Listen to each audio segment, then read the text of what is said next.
भक्ति के रंग में रंगल गाँव देखा, धर्म में करम में सनल गाँव देखा, अगल में बगल में सगल गाँव देखा, अमौसा नहाए चलल गाँव देखा।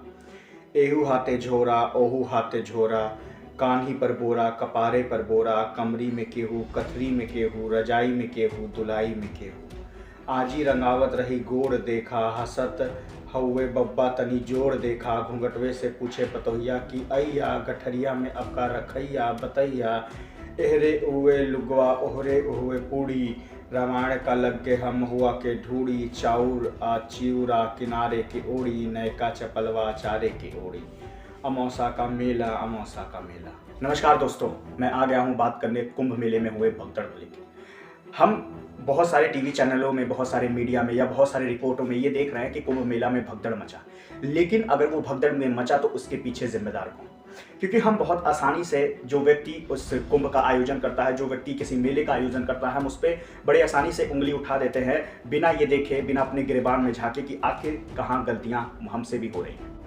देखिए, वीवीआईपी कल्चर की बात की जाए तो बेशक वो एक कारण है कुंभ मेले में हुए भगदड़ की, क्योंकि जब आप रूट को डिवाइड कर देंगे, एक तरफ सिर्फ एक तबके के लोग ही जा पाएंगे और बाकी के जो गरीब लोग हैं, जिनके पास पैसे नहीं है, जो असहाय हैं, जो लोगों के पास उतनी धनराशि नहीं है कि वो वीआईपी पास बनवा सके, वो उनको आपने एक लाइन में लगा दिया। अब वीआईपीओ के लिए तो आपने अच्छे टेंट, तंबू, लग्जरी जो है चीज़ें उनको दी। ऐसा लग रहा है कि जैसे वो कुंभ में नहीं आए हैं बल्कि मालदीव में जो है छुट्टियां बिताने आए हैं और कुंभ में आके वो मालदीव के मजे ले रहे हैं और लग्जरी मोक्ष को प्राप्त कर रहे हैं।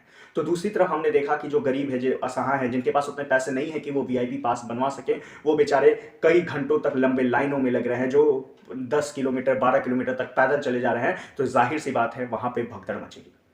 देखिए, जितना यहाँ पे कसूरवार वीवीआईपी कल्चर का है, जितना आप कसूरवार यहाँ पे प्रशासन को भी मान सकते हैं कि प्रशासन ने उस तरह की व्यवस्था नहीं की, लेकिन उससे भी ज़्यादा अगर हम कहीं देखें तो कसूरवार कहीं ना कहीं जनता का भी है। कहीं ना कहीं हम इतने ज़्यादा धर्म को लेके अपने अंधे हो चुके हैं कि हम सही गलत में निर्णय नहीं ले पाते, हम सही और गलत का मतलब नहीं समझ पाते। हमारे अंदर शुरू से ही ये ब्रेन वॉश किया जा रहा है कि महाकुंभ में आप नहाओगे तो ही आपको मोक्ष की प्राप्ति होगी। आपने देखा है जिस तरह से लोग महाकुंभ में जा रहे हैं, एक दूसरे के ऊपर चढ़ते हुए ट्रेनों में धक्के खा रहे हैं, बसों में धक्के खा रहे हैं, ना कोई छोटे बच्चे को देख रहा है, ना कोई औरतों को देख रहा है, ना कोई लड़कियों को देख रहा है। जहां जिसको मौका मिल रहा है वहां एक दूसरे को धक्के मार के निकल जा रहा है। क्यों? क्योंकि सिर्फ उसको स्नान करना है। क्यों? क्योंकि सिर्फ उसको महाकुंभ जैसे जो महापर्व है उसमें स्नान करके मोक्ष की प्राप्ति चाहिए।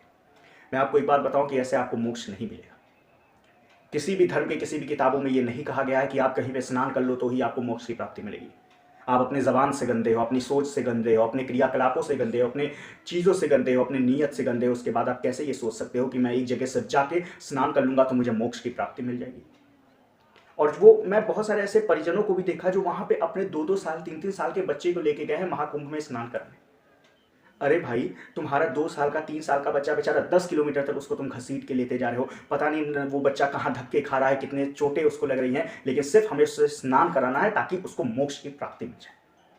आपको लगता है ऐसे मोक्ष की प्राप्ति मिलेगी? आप खुद अपने दिमाग में सोच के रखिए। वो कहते हैं ना कि जब मन चंगा तो कटौती में गंगा। अगर आपका मन साफ है, आप सही काम कर रहे हो, आपकी नीयत सही, आप लोगों के साथ अच्छा व्यवहार रखते हो, लोगों के साथ अच्छा स्वभाव रखते हो, लोगों की सहायता करने के लिए तत्पर रहते हो ना, तो फिर आपको किसी भी मंदिर, मस्जिद या कहीं पे भी किसी भी तरीके का स्नान करने की ज़रूरत नहीं पड़ती। लेकिन फिर सवाल ये भी उठता है कि अगर सब इसी तरह से सोचने लगे तो हमारे जो धार्मिक स्थल है उसका महत्व ही खत्म हो जाएगा। अगर सब इसी तरह से सोचने लगे तो फिर कोई मंदिर नहीं जाएगा, लोग इसी तरह से सोचने लगे तो कोई मस्जिद नहीं जाएगा। तो जो हमारा एक धार्मिक स्थल है उसका भी अपना एक महत्व है, वो महत्व गायब हो जाएगा अगर लोग भी इतना स्ट्रेट फॉरवर्ड चीज़ों को सोचने लगे। देखिए, मैं ये बिल्कुल नहीं कह रहा हूँ कि आप कुंभ नहाने मत जाइए, मैं ये बिल्कुल नहीं कह रहा हूँ कि आप अपने धार्मिक स्थल पे मत जाइए, मैं ये बिल्कुल नहीं कह रहा हूँ कि आप जिस भी धर्म, जिस भी मज़हब को मानते हैं, अगर उस खुदा के मंदिर में, मस्जिद में जाते हैं तो जाना बंद कर दीजिए। लेकिन मैं ये कह रहा हूँ कि सबका एक समय होता है और हर समय का भी एक समय होता है। समझ में आ रहा है? आप कुंभ में जाते हो, आप नहा रहे हो, ठीक है, लेकिन आप अपने 1 साल के बच्चे को, मैं देख रहा हूँ कितनी औरतें हैं जो 1-1 साल के, 1.5-1.5 साल के बच्चों को गोद में उठा के ले जा रही हैं। क्यों? क्योंकि इनको एक स्नान करा देंगे। भाई, उस बच्चे के बारे में सोचो, उस बच्चे के बारे में सोचा है? और उसको क्या क्या मोक्ष की ज़रूरत है? अभी तो वो बच्चा खुद भगवान का रूप है, उसको कैसे मोक्ष की ज़रूरत है? 2-2 साल के, 2.5-2.5 साल के बच्चों को लाइनों में लगाया जा रहा है और उसके बाद लोग एक दूसरे को धक्का देना। उस समय वो ये भी नहीं देख रहे हैं कि अरे यार, तुम्हारे सामने एक छोटा सा बच्चा है, लोग ये भी नहीं देख रहे हैं कि यार उस बच्चे को चोट भी लग सकती है, उस बच्चे को भी कुछ हानि हो सकती है, नुकसान पहुंचाया जा सकता है, लेकिन नहीं, सिर्फ सबको होड़ में लगे हैं कि हमें सबसे पहले जाना है, हमें गंगा स्नान करना है, हम गंगा स्नान कर लेंगे, संगम का स्नान कर लेंगे तो हमें मोक्ष की प्राप्ति हो जाएगी। उसके बाद तो हम कितना भी गलत काम करेंगे भगवान तो हमें माफ़ कर देगा। क्यों? क्योंकि हम भगवान के लिए तो लाइनों में लग के गंगा स्नान किए हैं। अरे भाई कुछ नहीं होता। आप अगर अच्छे हो, आपका स्वभाव अच्छा है, आप लोगों के प्रति जो है सहायता का भाव रखते हो, आप किसी के द्वेष के साथ द्वेष जलन की भावना नहीं रखते हो, सबके साथ साथ मिल के रहते हो, सबका साथ देते हो, तो भगवान ऐसे ही आपसे खुश है। आपको ज़रूरत नहीं है कि ये लाइनों में लगने की जाने की। और ठीक है, अगर ये आपका शौक है, आपके दिमाग में डाल दिया गया है कि नहीं, अगर हम ये जो महाकुंभ आया है 122 साल बाद, 144 साल बाद, अगर हम इसमें नहीं नहाएंगे तो फिर मेरे अंदर जो भी पाप है वो पाप नहीं धुलेंगे। हमने कहावत सुनी है ना कि गंगा में डुबकी लगा लो सारे पाप धुल जाते हैं। नहीं धुलते भाई, बिल्कुल नहीं धुलते। अब तुम्हें पता है गंगा में डुबकी लगाने से किसके पाप धुलते हैं? जो व्यक्ति गलती से पाप कर देता है। हम तमाम तरीके की काम करते हैं, तमाम तरीके का क्रिया करते हैं, लेकिन कभी कभी हम ना चाहते हुए भी कुछ ऐसी चीज़ें कर देते हैं जिससे हमें गलती से हम पाप कर देते हैं। तो उन लोगों का जो है गंगा में डुबकी लगाने से पाप धुलेगा। एक तरफ आप अपशब्द भाषा का यूज़ कर रहे हो, एक तरफ आप दूसरे के साथ गाली गलौज कर रहे हो, एक तरफ आप दूसरे के साथ लड़ाई झगड़े कर रहे हो, एक तरफ दूसरों के साथ जलन की भावना रख रहे हो, एक तरफ दूसरों को आप मार रहे हो, पीट रहे हो, उसके बाद आपको लगता है आप गंगा नदी में डुबकी लगाओगे तो आपके पाप धुल जाएंगे। आपसे बड़ा मूर्ख तो कोई है ही नहीं। सीरियसली बता रहा हूँ, इससे बड़ा मूर्ख इंसान तो कोई देखा ही नहीं मैंने, जो तमाम तरीके की बुराइयां हैं उसके अंदर तमाम बुराइयां करेगा, उसके बाद बस सोचेगा कि हम गुरुद्वारा में माथा टेक लेंगे, मस्जिद में सजदा कर लेंगे, मंदिर में जाके शीश नवा लेंगे तो फिर मेरे पाप कट जाएंगे। नहीं कटेंगे भाई। तुम्हारे पाप जो तुमने किया है वो तुमको इसी जीवन में, इसी जन्म में भोगना पड़ेगा, और बिना भोगे कोई भी व्यक्ति नहीं मरता। कोई भी व्यक्ति नहीं मरता। वो जितना पाप किया है उस पाप का जो भोग है उसको इसी जीवन में, इसी जन्म में करना होगा। वो कितना भी बड़ा अमीर हो, कितना भी गरीब हो, कितना भी खुश हो, कितना भी दुखी हो, नहीं फर्क पड़ता। आप पाप किए हो तो आपको इस जन्म में भुगतना पड़ेगा। फिर आप गंगा की डुबकी लगाओ, यमुना की डुबकी लगाओ, सरस्वती में जाके डुबकी लगाओ, या फिर तीनों को मिला के संगम में डुबकी लगाओ। नहीं होने वाला। तो आप सभी से सिर्फ यही अनुरोध है कि देखो, प्रशासन पूरी तरीके से तैयार है, वो समझ के आकलन कर रही है कि इतनी भीड़ आ रही है, लेकिन अगर उस भीड़ में हम सब का भी तो कुछ ना कुछ योगदान रहता है ना भाई। हमारा भी तो अपना कुछ दायित्व है, हमारा भी कर्तव्य है। अगर प्रशासन हमें किसी चीज़ के लिए कुछ मना कर रही है तो हमें वो मानना पड़ेगा ना। अगर प्रशासन कर रही है कि ठीक है आप नहा लिए, 2 मिनट, सबको 2-2 मिनट का समय दे रही है, तो उसमें आप लड़ रहे हो, झगड़ रहे हो, प्रशासन के खिलाफ उल्टा सीधा बोल रहे हो। आप ही बताओ भाई, करोड़ों लोग आ रहे हैं, अगर करोड़ों लोगों को अपने हिसाब से नहाने का मौका दे दिया जाए तो फिर आपको लग रहा है भगदड़ नहीं मचेगी? आपको लग रहा है कि आप नहाओगे तो बाकी लोग आपको बैठ के चुपचाप देखेंगे, अरे वाह क्या नहा रहा है?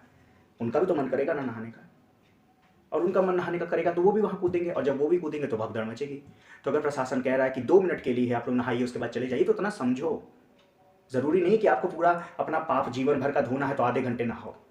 पाप तो वैसे भी नहीं धुलने वाले। अगर आप पाप किए हो तो गंगा स्नान से या किसी भी स्नान से, किसी भी मंदिर, मस्जिद, दरगाह में जाने से आपके पाप नहीं धुलने वाले, नहीं मिटने वाले। हाँ, अगर आपसे कोई गलती से पाप हो जाता है तो उसका चांस होता है कि हाँ हो सकता है इनसे गलती से हो गया, लेकिन आप सोचते हो कि यार पाप कर देता हूँ, फिर जाऊँगा 16 सोमवार का व्रत रख लूँगा, पाप कर दूंगा, फिर ये मंगलवार का व्रत रख लूँगा, पाप कर दूंगा, यहाँ मंदिर में चला जाऊँगा, यहाँ मस्जिद में चला जाऊँगा। ऐसा कुछ नहीं होता। भगवान आप पे ध्यान भी नहीं देंगे, खुदा आप पे ध्यान भी नहीं देगा। आपके पाप को पुण्य में बदलेगा नहीं बदलेगा वो तो सेकंड स्टेप में आता है। फर्स्ट स्टेप में है कि वो आप पे ध्यान तो दे, वो आप पे ध्यान ही नहीं देगा, क्योंकि उसको लगेगा इसका तो रोज का है भाई। जो होनहार स्टूडेंट रहते हैं क्लास में, वो अगर एक बार होमवर्क करके नहीं आते हैं तो मैडम समझ जाती हैं, सर समझ जाते हैं कि हाँ भाई देखो ये होनहार स्टूडेंट है, एक दिन भूल गया, एक दिन तो गलती सब सकती है। लेकिन पता चला आप रोज होमवर्क करना भूल जा रहे हो, मैडम के सामने, टीचर के सामने आके माफ़ी मांग रहे हो कि सर मेरे घर ना ये प्रॉब्लम हो गई थी, ये हो गई थी, तो कितना बर्दाश्त करेगा भाई? जब एक इंसान, एक टीचर नहीं बर्दाश्त कर पा रहा तो वो तो भाई ऑल माइटी है, सारे पावर उनके पास है, कैसे बर्दाश्त करेंगे? और मुझे देख के बहुत अचरज होता है कि एक एक साल, 1.5 साल, 2-2 साल के बच्चों को आप कुंभ मेले में ले जा रहे हो भाई। या दो ही चीज़ हो सकता है, या तो फिर आप इतने ज़्यादा इन्फ्लुएंस हो चुके हैं, आपका इतना ज़्यादा ब्रेन वॉश हो गया कि आपको लग रहा है कि बस गंगा डुबकी लगा लो भाई महाकुंभ में जाके, उसके बाद मेरा बच्चा कितना भी पाप करेगा वो सब उसके पाप कटते जाएंगे। या फिर दूसरी चीज़ है कि आपको अपने बच्चों से मोह नहीं है, अपने बच्चों से प्यार नहीं है, अपने बच्चों को 10-10 किलोमीटर तक घसीटते हुए ले जा रहे हो, गोदी में ले जा रहे हो, धक्का मुक्की में कर रहे हो। ऐसा क्यों कर रहे हो? अरे भाई अपने बच्चों को अच्छे संस्कार दो, अच्छी बातें बताओ, तो वो खुद ही एक मोक्ष का रास्ता है। ज़रूरी नहीं है कि मोक्ष का रास्ता सिर्फ वही प्रयागराज में ही आपको मिलेगा।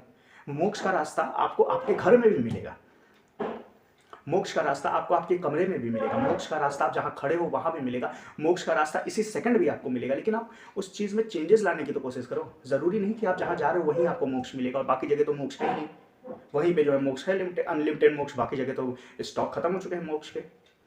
और इसी में जब हादसे होते हैं, कितने लोगों की मौत हो जाती है। उसके बाद कुछ लोग होते हैं जो अजीब तरीके के बयान देते हैं। देखो, धीरेन्द्र कृष्ण शास्त्री जी की बात करें, बागेश्वर धाम जिनको बोला जाता है, तो मैं आपको बताऊं कि उनके मैं भाषण सुनता हूं। उन्होंने वो ज़्यादातर अपने धर्म के प्रचार के लिए, अपनी संस्कृति के प्रचार प्रसार के लिए चीज़ें बोलते थे, वो ठीक है। लेकिन जब उन्होंने एक बयान दिया जिसमें वो उन्होंने ये कहा कि मरते तो सब हैं, मरना सबको एक दिन है ही, तो जो प्रयागराज में मरा, भगदड़ में मरा, जो प्रयागराज में मरा, भगदड़ में मरा, उसको मोक्ष की प्राप्ति हो गई। कितना मार्मिक बयान है। हाँ, और लोग जब ये ऐसा बोल रहे थे तो लोग जो उनके सुनने वाले थे वो तालियां बजा रहे थे। मतलब आप इतना ज़्यादा इन्फ्लुएंस हो गए हैं कि आपको समझ में नहीं आ रहा है कि सही चीज़ क्या है, गलत चीज़ क्या है। इसका यही मतलब होता है कि जब कब जो व्यक्ति अपनों को कभी खोता नहीं है ना, उसको समझ में नहीं आता है अपनों के खोने का दर्द। उसको तो ये लगता है कि हाँ भाई, प्रयागराज के भगदड़ में मरा, तब तो भाई उसको मोक्ष की तो प्राप्ति हुई होगी। अरे भाई साहब, अगर सच में इतना मोक्ष है तो जाओ ना। प्रयागराज का भीड़ है, जाओ चुपचाप सड़क पे जाके लेट जाओ और लोगों से कहो आओ भाई मेरे ऊपर से चढ़ के चले जाओ, क्योंकि मैं प्रयागराज में मरूंगा तो मुझे मोक्ष मिल जाएगा। कितना मार्मिक बयान है, कितना मार्मिक। लेकिन कोई इस पर एक्शन नहीं लेगा, कोई इस पर कुछ नहीं बोलेगा, कोई इसका खिलाफ नहीं करेगा। तो आपको ये सब चीज़ों को समझिए। और जो स्टूडेंट्स हैं ना, खासकर देखो, बाकी जो इन्फ्लुएंस में है नहीं है भाई, उनसे तो उम्मीद नहीं लगा सकते, लेकिन जो स्टूडेंट्स हैं, जो हमारी एज के लोग हैं, युवा हैं, उनसे तो ये उम्मीद लगाया जा सकता है। उनसे ये उनको ही सिर्फ ये समझाया जा सकता है कि मोक्ष प्राप्त करने के कई अलग अलग तरीके होते हैं। सिर्फ गंगा स्नान करके, प्रयागराज में भीड़ बढ़ा के, या फिर अपने साथ सोचो कि अपने बच्चों को, छोटे छोटे बच्चों को ले जाए, 6-6 महीने के बच्चों को गोद में उठा के ले जा रहे हैं, क्यों? ताकि बस उनको एक बार डुबकी लगा देंगे तो उनके पाप जो है धुल जाएंगे। भाई ऐसा कुछ नहीं होगा, इस बात को आप लोग समझिए। बाकी आप लोग कुंभ में जा रहे हैं, जाइए। प्रशासन जिस तरह से आपको कह रहा है उस तरह से जो भी कानून है उस कानून का पालन करने की कोशिश करिए, क्योंकि वहाँ प्रशासन आपके लिए ही खड़ा है। प्रशासन को कोई शौक नहीं है कि वो जो है धूप में या फिर रात में इतनी ठंडी में वो खड़ा रहे। वो आप लोगों के लिए खड़ा है। वो प्रशासन के लोग, वो पुलिसकर्मी, वो लोग अपने परिवार को छोड़ के वहाँ पर खड़े हैं ताकि आप सब सही सलामत अपने परिवार के साथ आएँ और सही सलामत अपने परिवार के साथ चले जाएँ। धन्यवाद।